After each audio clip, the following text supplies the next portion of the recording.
So today we're going to be scanning some film. I've just processed a roll of Epson 100, so I'll be doing a video at some point in the future that shows you how to develop colour film, because I do that all myself. But today we're going to be scanning it, and I'm going to be doing it on my Epson V600, and it comes with these really cool holders. This one's for 120 film, which you can put your film in and you can clamp it down. It keeps it quite flat, and then from a scanning point of view it has both a flatbed scanner and it also has a clear glass cutout on the top so it can shine light straight through, so it can do transparent film. I've put a link to the scanner below. There's been 2 scanners since then that are sort of newer than this, and I think there's a couple older that still have the same features. So I'm going to show you how I do it. So let's first show you how this works and how this works in terms of on the scanner. So the first thing to do once you've got your film is to cut it down to size. Because my Mamiya shoots 6x7 film, only 2 negatives fit in the scanner at once.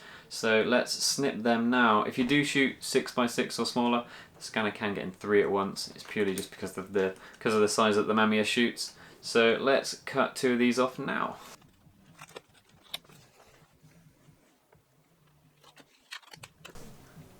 Here's the negatives. Quite hard to see because they're front lit, not backlit. And it's important here that you put the film in glossy side down. So we're going to be putting it in this way. It has these 2 nice little sliders that if you slide the film,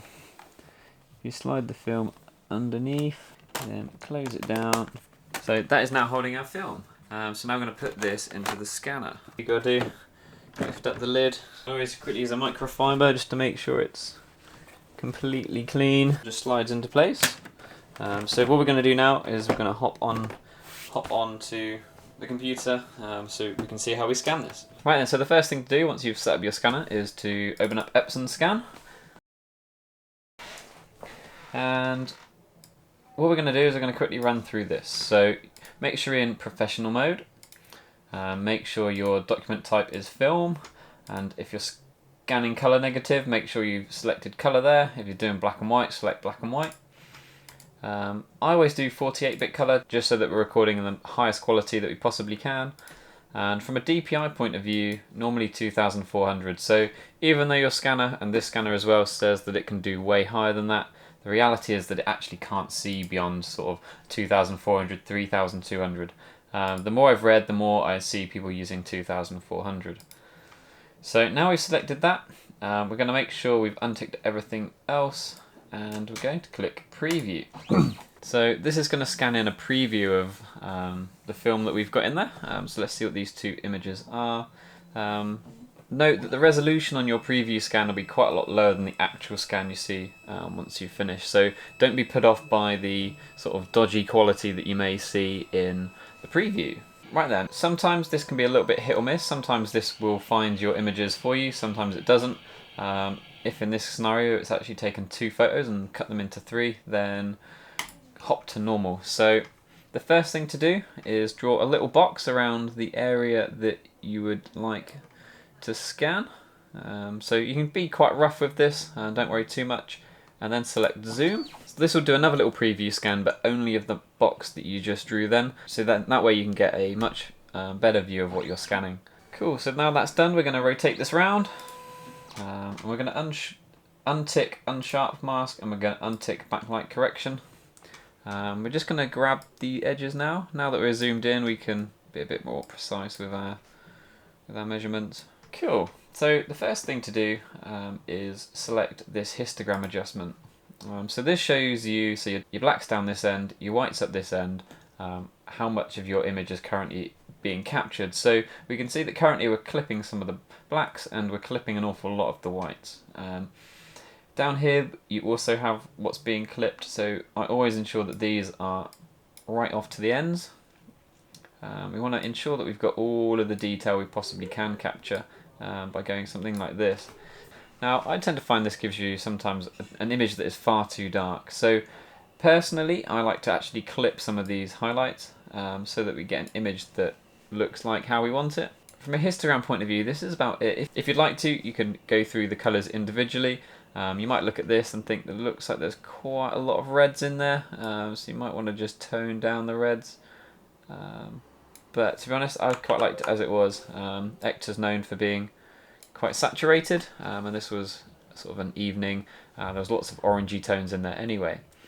Now, going back over here, so now we've done our histogram. You have some options here of what you may or may not want to do. I don't like doing grain reduction, to be honest with you. That's half the reason I'm shooting film anyway. I don't want to do colour restoration. You only really do that if you're shooting really, really old film. This has literally been processed today. And dust removal. So dust removal is quite a standard feature. If my scanner didn't have digital ice technology, I'd probably tick dust removal. But digital ice technology uses like an infrared scan to actually try and find the dust, and does a much better job than just dust removal on its own. So for all my scans, I always have digital ice technology enabled. Now, something that I do that a lot of people don't do is, if I don't really like the image that I'm seeing here, which to be fair in this case I do, if you have like a really flat image, I sometimes like using this backlight correction, just to give you an idea of what this does. If we select this now, you can see that it kind of adds a lot of contrast. In this case, it's also added an awful lot of brightness, which we can tune back down again. But sometimes it just brings out some really nice colours.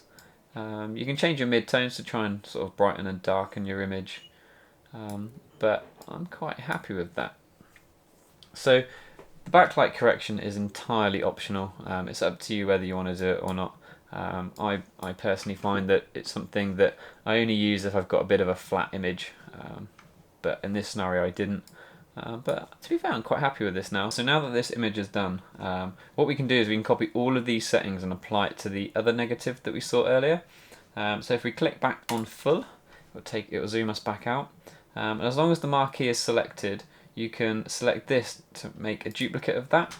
And if you drag and drop that over the other image, it can scan that in at the same time. And we can also zoom in on this. And we'll see that this image looks way too oversaturated. So what we're going to do is we're going to rotate this image as well, and we're going to turn off that backlight correction. And we're going to have a quick look at the histogram.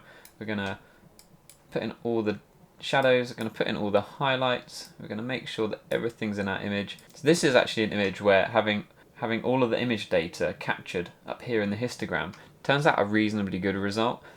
This image is a little bit dark, so we're just going to move the mid-tones up a little bit just to bring a bit of light back into it. So now we've got both images just how we want them. So we now need to go back to the full size screen, and we need to select both images,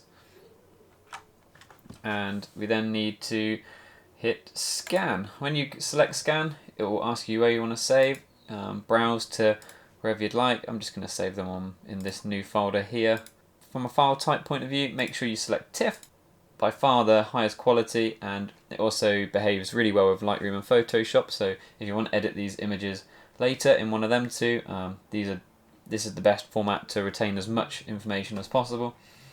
Make sure you tick the right ones of these. I would like it to overwrite if there's any files in there with the same name, and click OK. So that's now going to start scanning. The scanning can take anywhere between sort of 30 seconds to a good 10 minutes.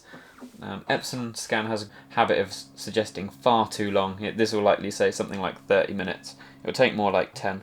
What we'll do then is we'll wait for this to scan in, and then we'll come back in a minute. So them two images have now been scanned. You can open these up like you normally would and have a look at them. The resolution you get out of medium format is really good, really good. Cool, so I'd then import the two images into Lightroom and then just treat them like you would any normal image. These edit really well, so you can up the exposure lots and retain lots of detail. Same with dropping the exposure. Look how much detail we've got back there. There's so much detail in a TIFF file. But yeah, no, that's about it. But thank you for watching. If you'd like to know any more, please drop a comment. I can answer any questions you may have. And if you've enjoyed this video, please can you drop it a like and subscribe if you want to see more of this kind of stuff. And definitely subscribe if you'd like to see the video on how to develop film, because that is coming. Again, thank you for watching. Cheers.